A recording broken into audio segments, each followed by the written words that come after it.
ചേട്ടാ എത്ര നേരം ആൾക്കാർ സംസാരിക്കണം ഒന്ന് ഭയങ്കര 2 മിനിറ്റ് കേട്ടിരിക്കണം പ്ലീസ് ഇപ്പൊ തന്നെ പോകും. വളരെയധികം സന്തോഷമുണ്ട്. സുഹൃത്തുക്കളുടെ ആദ്യത്തെ ഒഫീഷ്യൽ പ്രൊമോഷൻ തിരുവനന്തപുരത്ത് തുടങ്ങാൻ. അപ്പോ ഒരുപാട് സ്പെഷ്യൽ ആയിട്ടുള്ള ആദ്യ തുടക്കകാലങ്ങളിൽ കുറെ 2-3 പടങ്ങളൊക്കെ ഷൂട്ട് ചെയ്തിട്ട് ഈ മോളോത്ര അതുപോലെ തന്നെ തേരാപ്പാലം പോയിട്ടുണ്ട്. അപ്പോൾ അതൊരു മൈൻഡ് ചെയ്തിട്ടില്ല. അപ്പൊ ആ സ്ഥലത്ത് ഗസ്റ്റായിട്ട് വളരെയധികം സന്തോഷമുണ്ട്. അപ്പോ സുമതികളാണ് എന്ന് പറഞ്ഞ പടം ഇപ്പൊ ചോദിച്ച പോലെ രോമാഞ്ചത്തില് അനാമിക പ്രമേയത്തിന്റെ ചാത്തൻ പിന്നെ ഇപ്പൊ സുമതി വളരെ സുമതിയായിട്ട് ഇത് ഞാൻ മനഃപൂർവ്വം വിളിച്ചതല്ല നിങ്ങൾ എഴുതി വരുന്ന കഥകളിലൂടെ ചെയ്യുമ്പോ ഫാന്റസി എന്ന് പറയാനായിട്ട് ഇപ്പൊ നമ്മള് ചെറുപ്പത്തിൽ കേട്ട കഥകളും ചില ആൾക്കാരെ അനുഭവിച്ചു പറഞ്ഞ കാര്യങ്ങളൊക്കെ ചേർത്ത് വെച്ചിട്ടാണ് നമ്മൾ അല്ലെങ്കിൽ വിഷ്ണു ചേട്ടൻ കണ്ട വിഷൻ എന്താണെന്ന് നമ്മൾ ആൾക്കാരിലേക്ക് എത്തിക്കുന്നത്.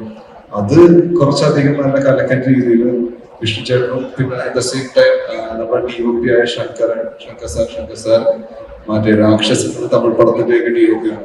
അങ്ങനെ വലിയ പടങ്ങളൊക്കെ ചെയ്താണ് ഈ പടത്തിന് ജോയിൻ നല്ല രീതിക്ക് നല്ല അടിപൊളി വിഷ്വൽ ട്രീറ്റ് ആണ് ഒരുക്കി വെച്ചേക്കുന്നത്. അപ്പൊ അത് തിയേറ്ററിൽ വരുമ്പോൾ എല്ലാവരും ഒബ്വിയസ്ലി എല്ലാവരും എൻജോയ് ചെയ്യുന്നതിലൂടെ പ്രതീക്ഷയിലും എക്സൈറ്റ്മെന്റിലാണ് ഞാൻ നിൽക്കുന്നത്.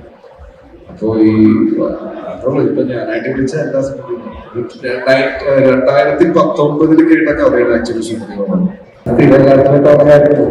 അന്ന് ഞങ്ങൾ വെച്ച് പ്രൊഡ്യൂസർമാരില്ലാത്ത ഈ പടം നടക്കാതെയായിരുന്നു. പക്ഷെ അത് നല്ല രീതിയിൽ നല്ലൊരു കാര്യമാണ്. കാരണം ഇപ്പൊ അതിനുശേഷം മാളികപ്പുറം ഇറങ്ങി സക്സസ് ആയി.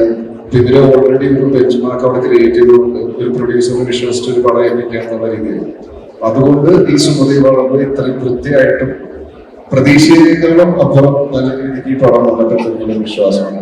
അപ്പൊ അതിന് ഹെൽപ്പ് ചെയ്ത് കൂട്ടി സാറാണ്.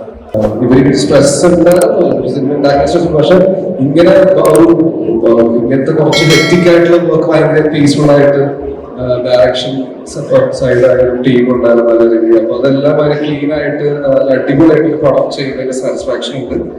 ബാക്കി ഇപ്പൊ ഈ VFX പരിപാടിയൊക്കെ തീരുമ്പോൾ ഡേറ്റ് അനൗൺസ് ചെയ്ത് എല്ലാവരും തിയേറ്ററിൽ പോയി തന്നെ പടം കാണാൻ ഒരു റിക്വസ്റ്റ് ആണ്. കാരണം അതൊരു തിയേറ്റർ എക്സ്പീരിയൻസ് ആയിരിക്കും. അതൊരു TV കാണാനും മൊബൈൽ ഫോൺ കാണാനുണ്ട്.